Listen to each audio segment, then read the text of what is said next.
Do you have nanoscopic robots running through your veins if you're vaccinated? Did you get some from your friend, colleague, or partner through the shedding effect? In the first episode, which I strongly recommend you to see, we introduced several terms like nanoparticles, graphene, magnetite, and silicon carbide, with the sole purpose of making you familiar with the materials required for the next nanoscopic contraption. The nanobot they pretend you have inside your body if you're vaccinated, chemtrails sprayed, or had a medical intervention performed. Mind you that the malefic inoculation methods include dental works, food, and even sex. Every statement you're about to hear is real, and it has been recorded from different media sources reporting only the truth. The statements were then used to create a model of this. We're in the middle of a genocide, whether it's a genocide by the shots or the death camps we call hospitals, or a nuclear exchange is almost immaterial. We're under attack as a species. And part of that is to genetically modify us, which is what I'm actually arguing over in the 10th Circuit Court of Appeals. That genetic modification, by the way, is dependent on hydrogel. This is something created by DARPA. And in hydrogel, in the last week, we've come to find the most secret and key ingredient in it is cesium-137. No, I think you're breaking some news here. I hadn't heard that either, Todd. So you're saying that you believe there's cesium-137 in the hydrogels? Yes, that's right. It's in the hydrogels, and the hydrogels are being put in effectively all injectables. So what we've also come to find is that 5G can't work without cesium-137. At this point, I think we are at the point where we established the presence of a readable MAC address from what seems to be electronic circuits that self-assemble. And this is a big thing. So this sample of vaccine, I've actually dropped it, it's picked up seeds, it's despite all my bad care, this structure, which Shimon has commented looks more like a communication device, and certainly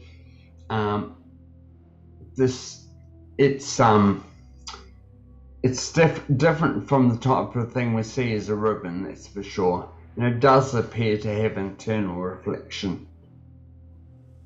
This is another example, and you can see there's these dots appearing. I mean, it looks like a fiber optic cable. This is a ribbon, and this is a ribbon again. So we have quite a few features that are ribbons. Okay, and David, what you showed there with your chips, to me, seemed to be like an optical communication line, right? Because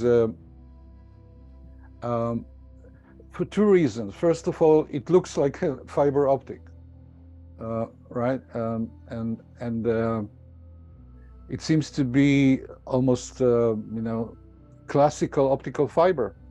And the optical transmission would be the ideal way inside the body, because there are so many frequencies already around that it makes sense for them to employ optical communication within the body. And then the fact that it grows branches, it can branch to sub-electrical circuitry. And you had one of previous image where, I think Matt and I reckon that it was almost look as though the tip of the optical fiber was stuck into the circuit, ideal for infrastructure of optical communication.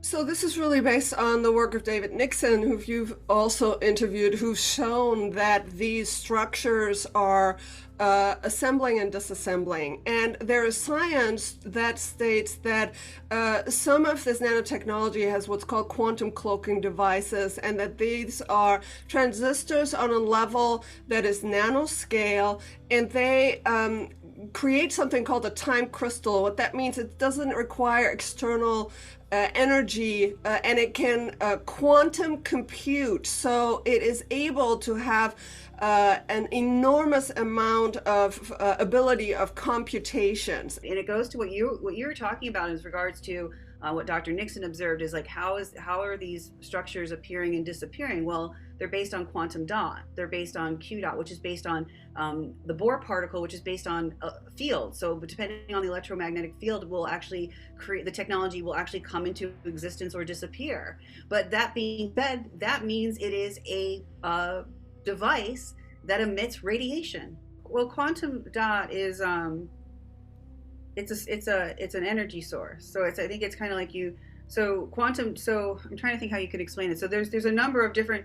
They're going to probably make thousands, if not millions, of different Q dot technologies, right? But quantum dot Q dot is simply an energy source, and a quantum dot is about the largest there is about 0.1 nanometers, right? And a nanometer is one millionth of a micrometer. So I mean, you're talking one billionth, 1 trillionth the size of a virus sometimes. So it's a source of energy.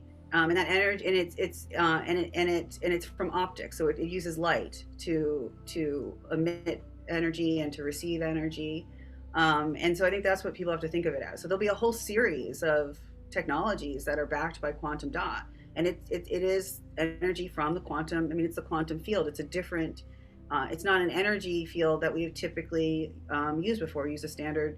Again, it's from optics. It's from light. So here's just a brief list of the different things they found and what they do. So they found nano routers that emit MAC addresses via Bluetooth, nano antennas that amplify the signal. Just to clarify, MAC addresses, we're not talking about Apple here, we're talking about... Yeah, these are machine code addresses. These are the kind of codes that you'd find only in electronic consumer products that have some kind of wireless capability, like maybe your Bluetooth speaker or like your computer, your laptop, some remote devices. They would have these machine addresses that they would broadcast that you could see on your mobile phone. If you wanted to, let's say, pair devices with your JBL speaker, you would see the name of the appliance and you would connect your Bluetooth. It does it through a MAC address. Well, people who've taken the injection, unfortunately, with some of those injections, they have these type of technologies in them where now their body is emitting a MAC address as if they are a consumer electronic product. We're not gonna stumble onto the fact that quantum dots are not in any way sources of energy, or that cesium-137, a radioactive material with more than 30 years halving times, has something to do with 5G. We don't want to ruin the audacity of the conspiracy theory. Yet.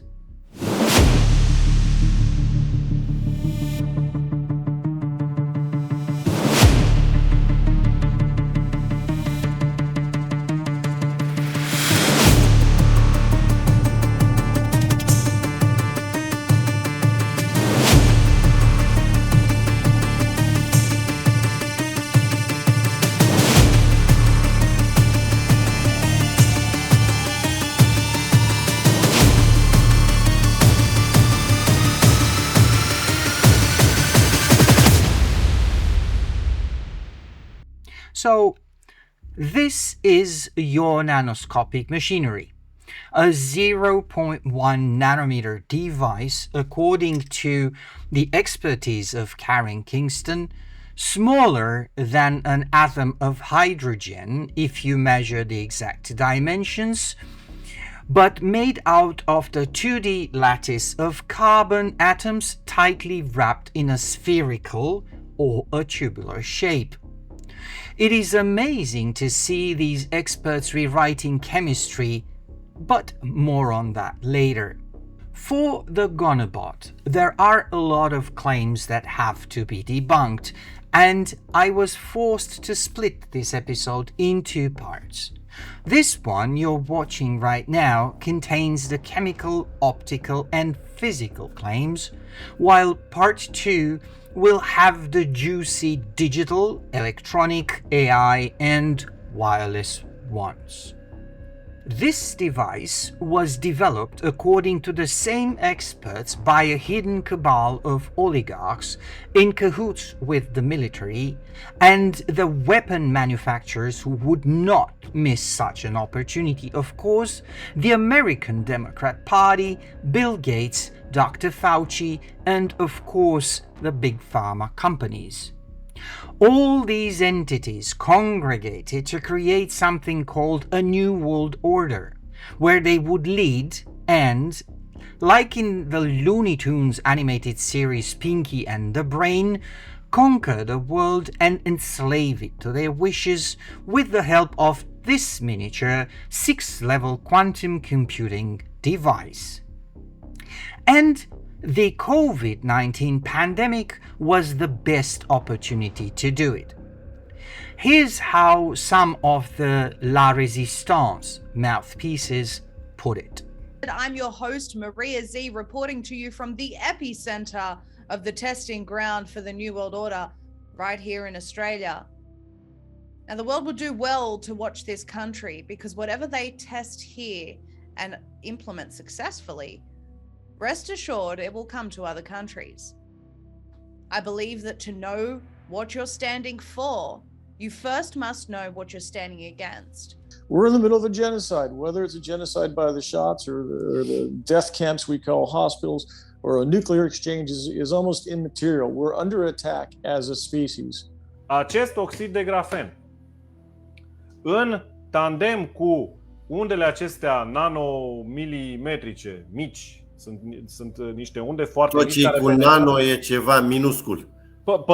Pătrunde între țesuturi, pot comunica una cu alta. Și acel concept de vă dăm fericire cu telecomanda prinde contur, Luis, să știi. Prinde contur. Adică este posibil din punct de vedere tehnologic și științific ca cineva la un moment dat să pornească toate ligheanele astea și să comande acest oxid de grafen. Evident că nu este încă o astfel de... Adică ei practic prin vaccinare, asta era teoria conspirației, au creat o infrastructură bazată pe oxid de grafen care să fie receptorul celui care va deține telecomanda după ce se instalează acest 5G și după instituirea acestei noi paradigme, și anume Internet of Body sau internetul corpurilor.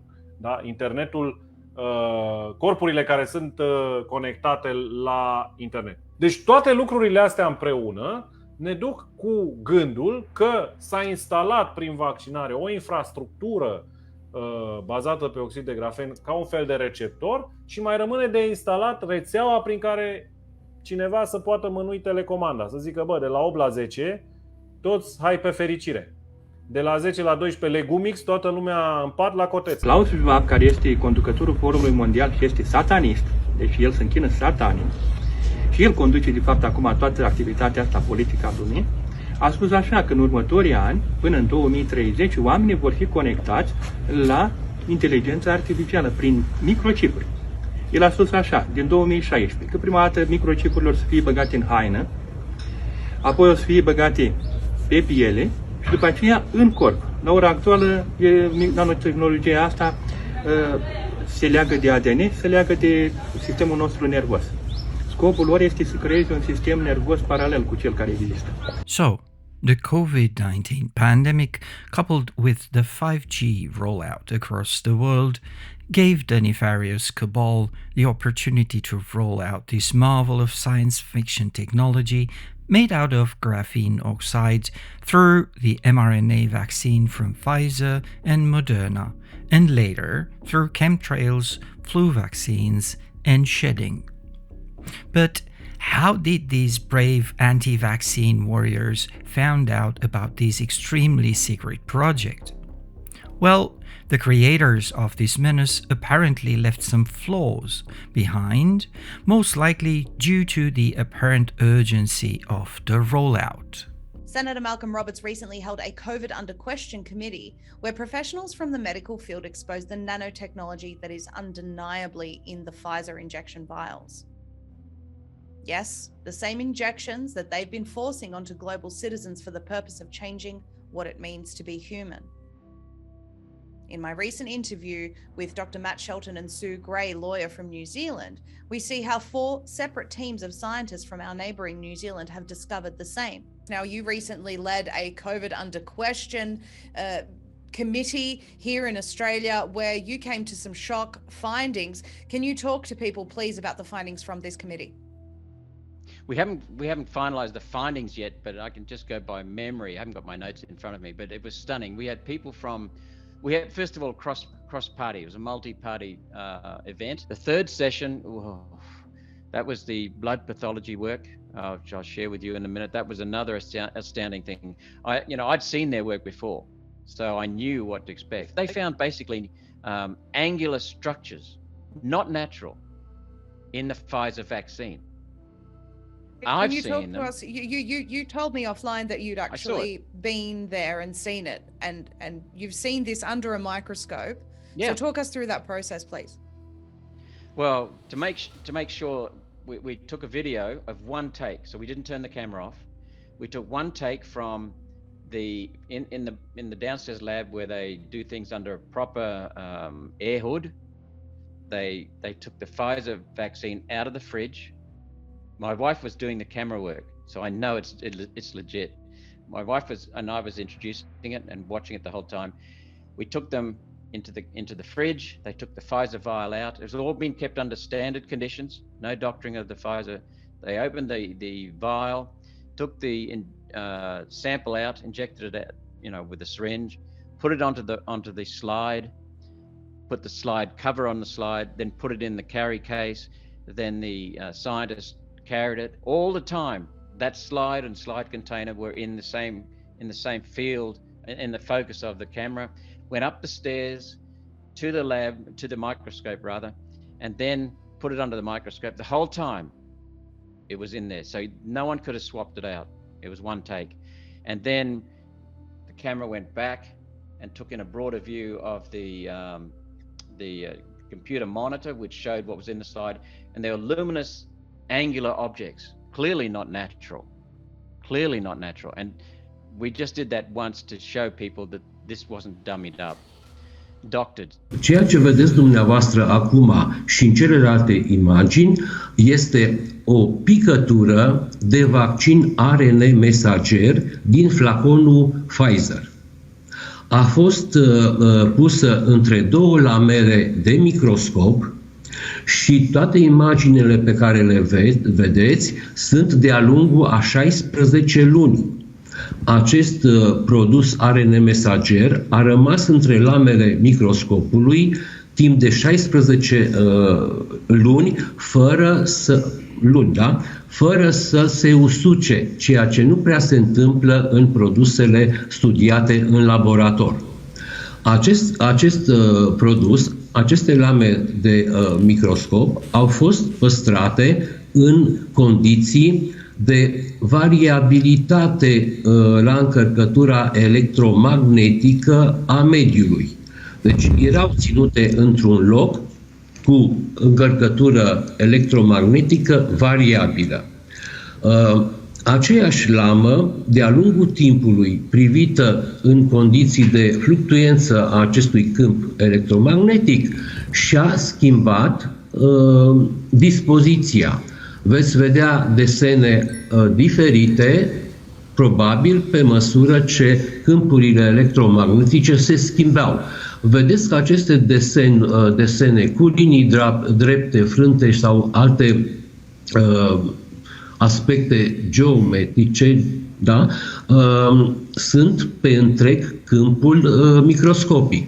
Vreau să spun că aceste lame au fost privite la un microscop optic cu mărire 10. microscop optic pe care poți să-l găsești și în orice laborator de la școala primară. Ceea ce este desemnalat este că aceste preparate nu s-au uscat, ceea ce este realmente surprinzător, și că în timp imaginile au fost diferite de la o vizualizare la alta. Everything started, in fact, with this man, Dr. Campra Madrid, from the University of Almeria in Spain. In 2021, he was asked by one Ricardo Delgado, a self-named biostatistician and truthsayer, founder of La Quinta Columna, a social media channel dedicated, like thousands of others, to the task of uncovering the truth behind globalism, the New World Order, and other serious issues like that. As you just heard from the experts earlier, there are rectangular, sharp-cornered formations that develop on a microscope slide, and those can be viewed even under the lens of a school-grade optical microscope. Strange enough, the 2021 report of Dr. Madrid doesn't mention these rectangular structures. The report has dark formations resembling debris viewed through an optical microscope and scanned to presumably be graphene oxide with the help of a Raman spectroscopy apparatus. No square shapes, no sharp edges, no transparent chip-like formations. Of course, in 2022, Campra supplies a revised version of his seminal work, inspired most likely by the research performed by ones like David Nixon, Karen Kingston, or Anna Mihalcea, and slides into the accepted narrative, ditching the ugly debris for the more nicely shaped crystals, which are in fact not crystals, but the malefic graphene oxide digital structures. This time, the Raman spectroscopy analysis for the newly discovered structures is missing. Notice the shift from 2021 to 2022. Science does not evolve by imitation and popularity, but conspiracy theories do. The skeptic citizen would go online and search for such structures to no avail.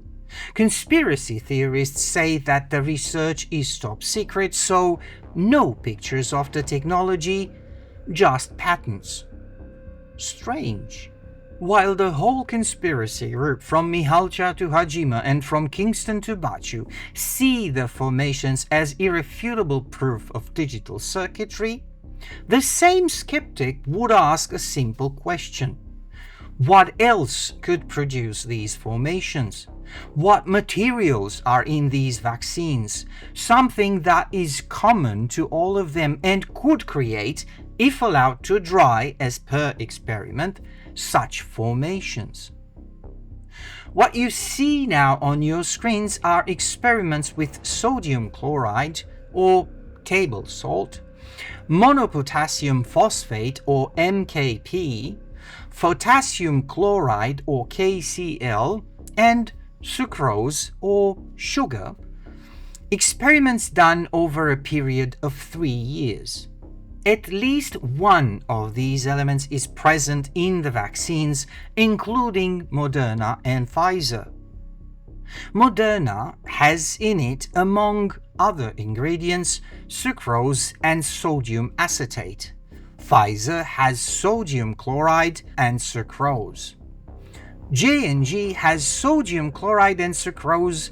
Tetraflu has sodium citrate and sucrose. As you can see, the ordinary sugar is in all of them. Of course, to protect the active ingredients during freezing, drying, and storage. It is present as a stabilizer and cryopreservative. It is amazing to see the apparent lack of knowledge presented by the medical experts that spoke so far, especially if some of them declare themselves as vaccinologists. Salt, the common table salt, can form those rectangular structures with ease.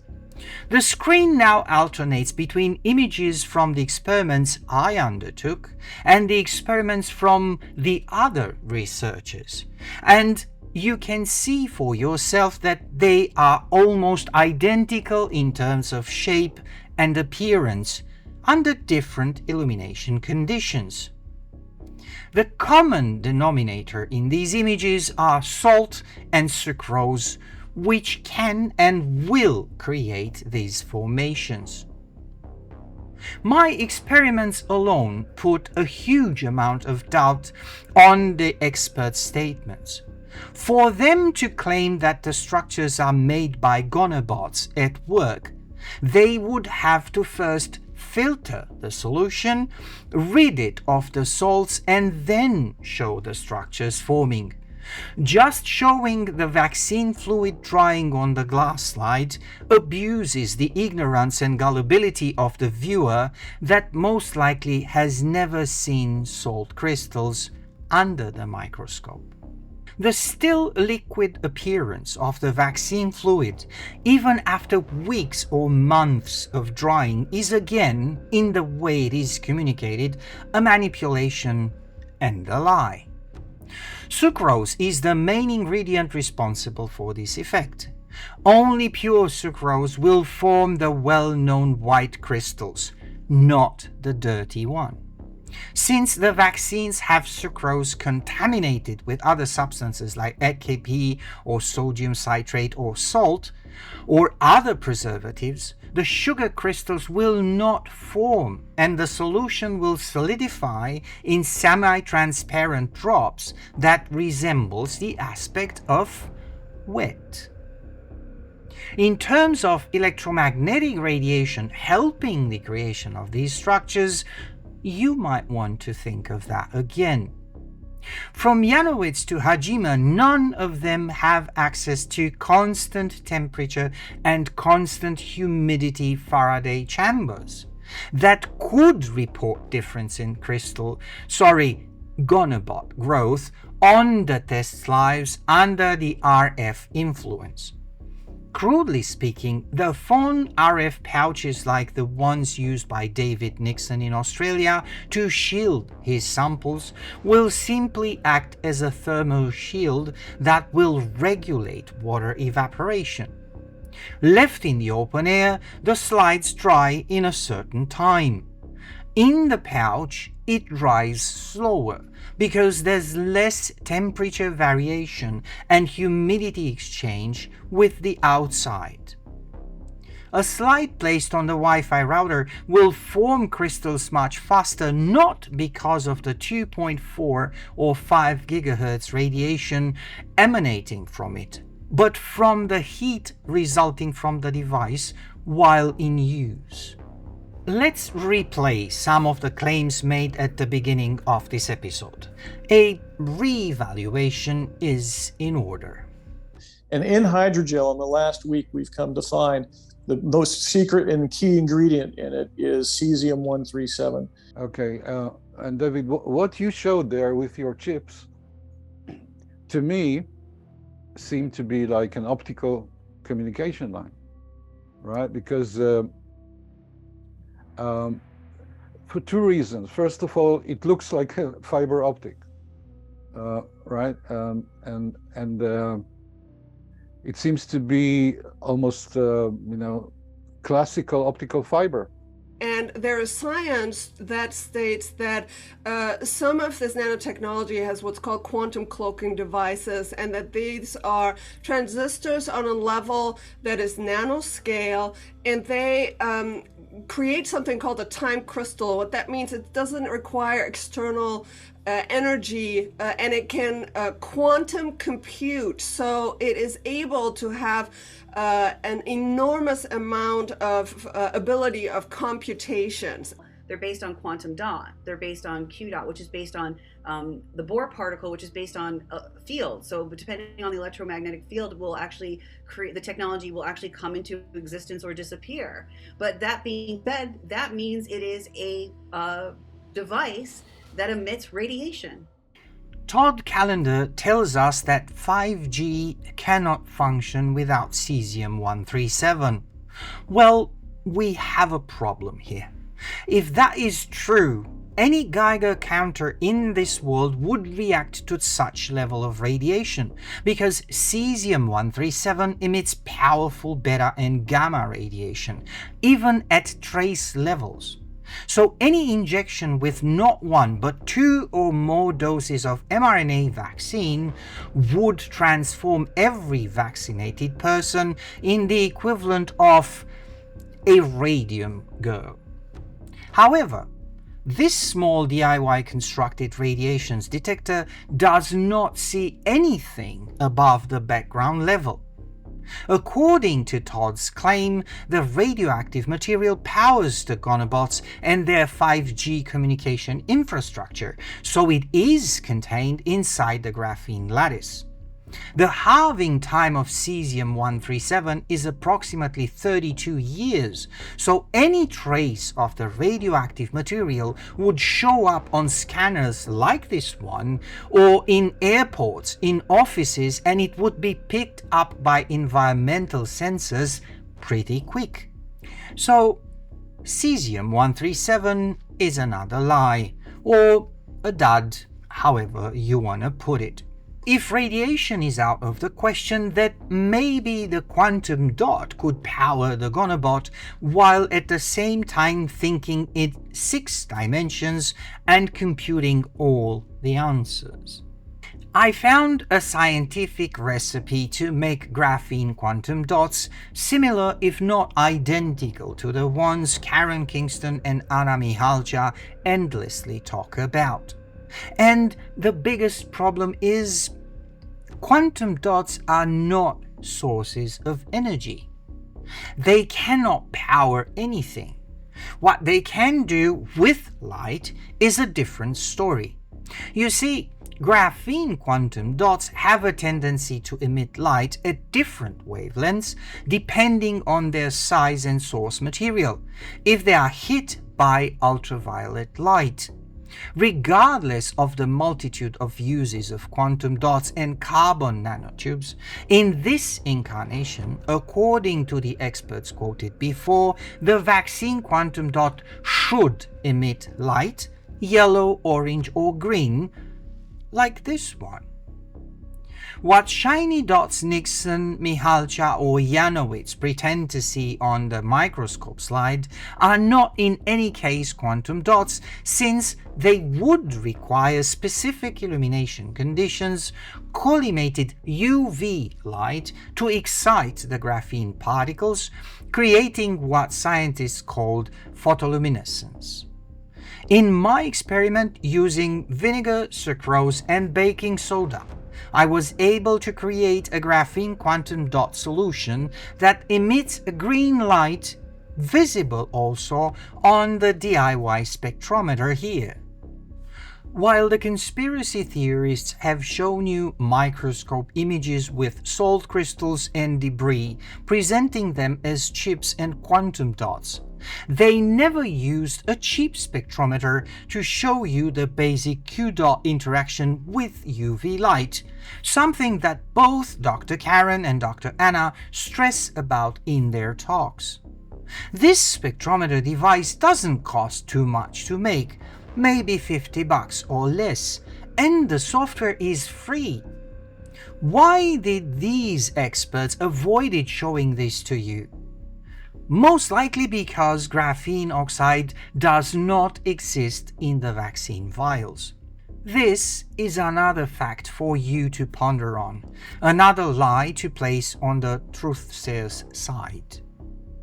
I couldn't make graphene oxide flakes myself, not without extremely corrosive acids capable of tearing apart the carbon lattice that makes graphene so stable. The claim that graphene can be oxidized in water or blood is absurd. If that were true, no medical process could use it to deliver drugs or as a hardener in concrete and fiber composites. Since I couldn't safely synthesize it at home, I bought pure graphene oxide from a certified supplier. Notice the color. The flakes aren't transparent. Like the quantum dot fluid, graphene oxide sheets are brownish, darkening to black as layers accumulate. Each graphene layer absorbs about 2% of white light. That is why it looks that way. So, here's the question. If the vaccine truly contained graphene oxide quantum dots, trillions of them per dose, why is the fluid perfectly clear? And if those rectangular structures were made of stacked graphene oxide particles, why don't they share the same color and absorption pattern? Chemically, you can't stretch the carbon lattice to make it more transparent than it is. The only conclusion left is simple. There's no graphene oxide in the vaccine. Someone is lying big time. This is a ribbon. And this is a ribbon again. So we have quite a few features that are ribbons. Okay, and David, what you showed there with your chips, to me, seemed to be like an optical communication line, right? Because for two reasons. First of all, it looks like a fiber optic, right?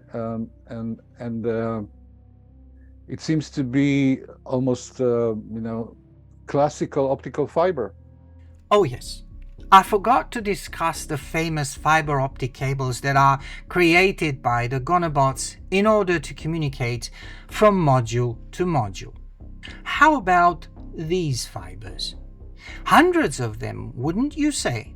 How about this single one? Many are crumpled, folded if you want, and they are identical to the ones that Nixon and Janowitz talk about. What could they be? I think they're debris. More specifically, paper debris. You see, the paper towels or fine towels these experimenters are using to wipe their slides clean leave traces behind. No clean paper towel is stable enough to leave no shards of it behind, not even those specially designed like that. The images you saw here are made from a little bit of toilet paper left to disintegrate for a few hours before a drop of the resulting solution was placed on a microscope slide. If we use a polarizer, you see the brightness increasing because the cellulose fibers have a birefringent effect on the polarized light coming from the source. No fiber optics. It would be extremely complicated to have a nanobot creating glass fibers out of water and whatever minerals float through your body. Technically, it would take ages, not days, and would deplete the body of whatever silica it has in it, creating a lot of health problems, something that suspiciously is never mentioned by the medical truthsayers across the globe. So, no glass fiber made by the nanobots, just paper fibers left behind by manipulation, both physical and social media. So the great nanofiber optic cabal collapses under the weight of a paper towel. The only thing these slides reveal, after all, is how fragile the truth becomes when wiped too clean. If the physical, chemical, and optical claims of our dear doomsday truthsayers are false, in part 2, we'll see if the digital and electronic side holds up to scrutiny.